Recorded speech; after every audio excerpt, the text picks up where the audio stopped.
Hello बच्चों, तो हम डिस्कस कर रहे हैं बैलेंसिंग के इम्पॉर्टेंट क्वेश्चंस जो पहले बोर्ड एग्जाम्स में भी आए हैं। ठीक है, इससे पहले भी मैंने 2 शॉर्ट वीडियोस बना के डाली हैं, वो भी आप चेक कर सकते हो। आज जो हम रिएक्शन डिस्कस कर रहे हैं वो है reaction of manganese dioxide with hydrochloric acid. Form हमारा हो रहा है मैंगनीज क्लोराइड Cl2 और H2O। MnO2 मैंगनीज डाइऑक्साइड होता है, 2 ऑक्सीजन है ना, और MnO मैंगनीज ऑक्साइड होता है। ये बहुत ही इंपॉर्टेंट रिएक्शन है। क्यों? क्योंकि इसमें से रिडॉक्स रिएक्शन के भी क्वेश्चंस आते हैं। चलो बैलेंसिंग स्टार्ट करें। तो हम क्या करेंगे, फर्स्ट रिएक्टेंट और प्रोडक्ट में जो जो एलिमेंट्स हैं उनके number of atoms note down करेंगे। रिएक्टेंट में मैंगनीज कितना है, 1 है। प्रोडक्ट में मैंगनीज 1 है। रिएक्टेंट में ऑक्सीजन के 2 एटम हैं, प्रोडक्ट में ऑक्सीजन का 1 एटम है। रिएक्टेंट में हाइड्रोजन है 1 और प्रोडक्ट में हमारा है 2। क्लोरीन रिएक्टेंट में 1 है और प्रोडक्ट में 2 टाइप्स के क्लोरीन है यहाँ पे। एक तो क्या है MnCl2 वाला और एक है क्लोरीन गैस वाला। ठीक है, ये दोनों सेपरेटली लिखेंगे हम, उससे बैलेंसिंग ईजी हो जाता है।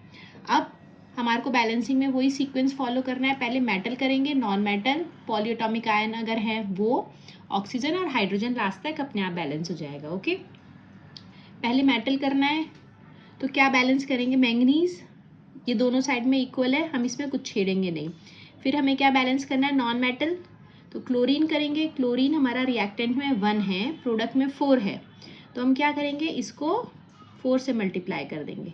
मतलब कहाँ लगाएंगे हम 4, हम HCl से पहले लगाएंगे। जब हमने HCl से पहले 4 लगाया तो ये 4 हाइड्रोजन से भी मल्टीप्लाई होगा और क्लोरीन से भी मल्टीप्लाई होगा, तो हमारा यहाँ पे हाइड्रोजन भी कितना हो गया, 4 हो गया।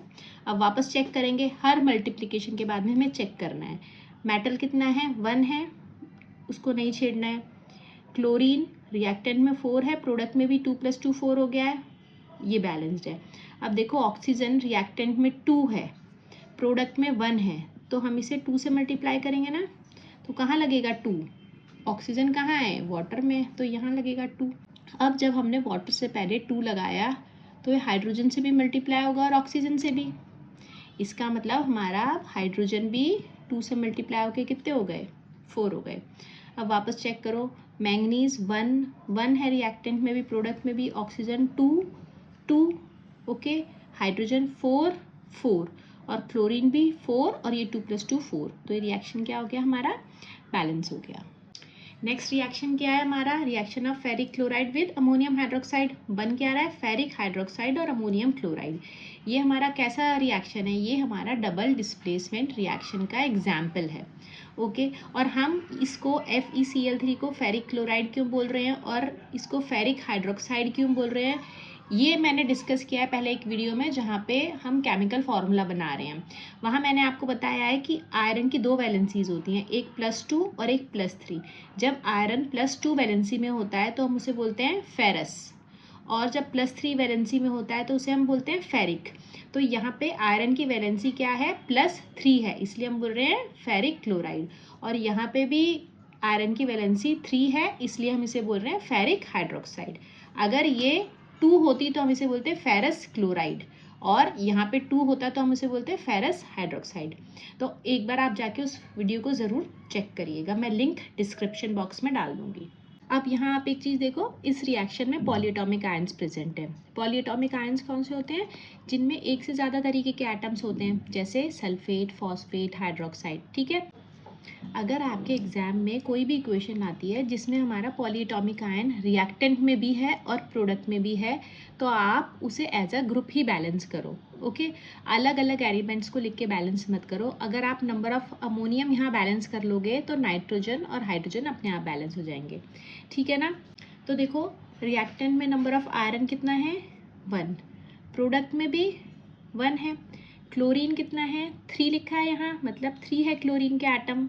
प्रोडक्ट में कितना है क्लोरीन, 1। अमोनियम कितना है रिएक्टेंट में, 1 है। अगर ज़्यादा होता तो इस पर ब्रैकेट लगा के कुछ वैल्यू लिखा होता। और प्रोडक्ट में भी कितना है, 1 है। हाइड्रोक्साइड रिएक्टेंट में कितना है, 1 है, और प्रोडक्ट में कितना है, देखो यहाँ ब्रैकेट लगा के 3 लिखा है ना, मतलब 3 है। ठीक है, तो अब इसे बैलेंस करते हैं। पहले क्या बैलेंस करेंगे, metal, non metal, polyatomic ion, oxygen, then hydrogen.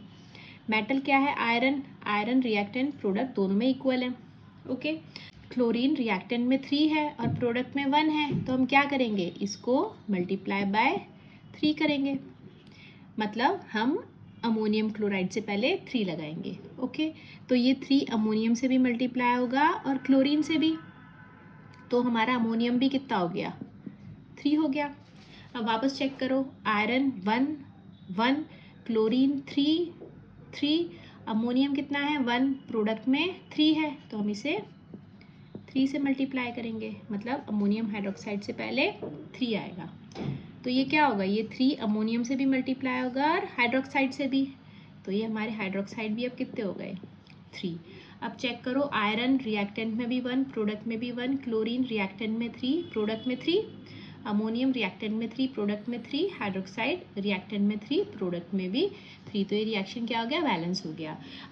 अगर आप इनको नाइट्रोजन को, हाइड्रोजन को अलग अलग लिखते हैं तो बहुत कॉम्प्लिकेटेड हो जाता है, इसलिए जब भी पॉलीएटॉमिक आयन जब आपके रिएक्टेंट में भी हैं और प्रोडक्ट में भी, तब आप उन्हें एज अ ग्रुप बैलेंस करो। अगर खाली रिएक्टेंट में है, प्रोडक्ट में नहीं है, जैसा डिकम्पोजिशन रिएक्शंस में देखा जाता है, तब आप उन्हें एज अ ग्रुप बैलेंस नहीं करोगे, तब आप एटम्स को अलग अलग लिखोगे। ओके, आज की लास्ट रिएक्शन जो एग्जाम में आई है और हम डिस्कस करने वाले हैं, वो है reaction of sodium thiosulphate, Na2H2O3 को हम बोलते हैं सोडियम थायोसल्फेट विद आयोडीन, और फॉर्म क्या हो रहा है, सोडियम टेट्राथायोनेट और सोडियम आयोडाइड।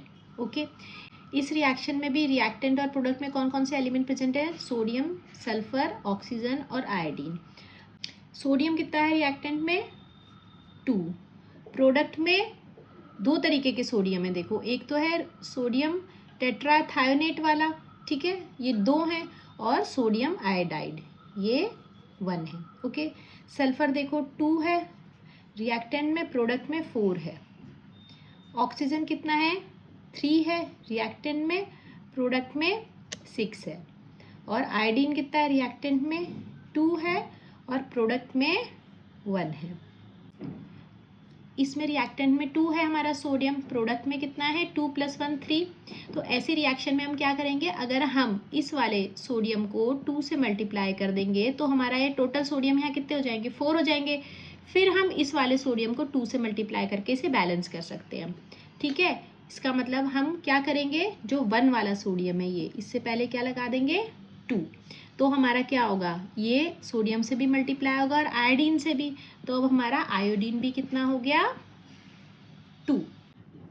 तो अब वापस हम चेक करेंगे, देखो सोडियम कितना है यहाँ पे, 2 है और इधर 2 + 2 4 है, तो हम इसे किससे मल्टीप्लाई कर देंगे, 2 से, मतलब हम सोडियम थायोसल्फेट से पहले 2 लगाएंगे। जब हमने इस पूरा कंपाउंड से पहले 2 लगाया तो ये सोडियम से भी मल्टीप्लाई होगा, सल्फर से भी होगा और ऑक्सीजन से भी होगा।